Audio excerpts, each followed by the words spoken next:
Welcome to the Daily Message. My grandfather, my mother's father, died in 1957. And my mom used to tell me the story that after the funeral, some of her relatives never spoke to each other again.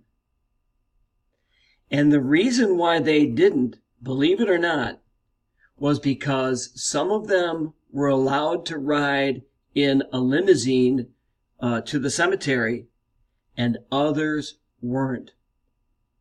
Needless to say, some of my relatives were really good at holding a grudge. But I have to admit that there are times when I'm pretty good at holding a grudge too.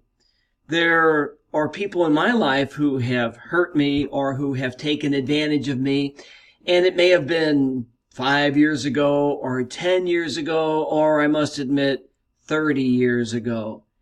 And when I see these folks, I'm all smiles and all glad handing, but I know that on the inside I'm thinking to myself, I've never forgotten what that so-and-so did to me.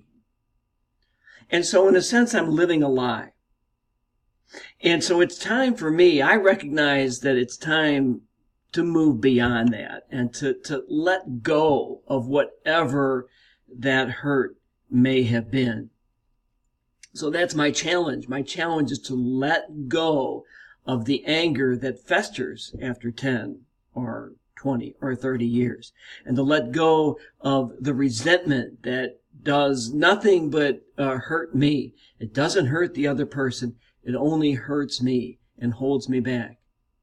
I realize that one of the challenges that I face in the spiritual life is to let go of those grudges and to simply move on.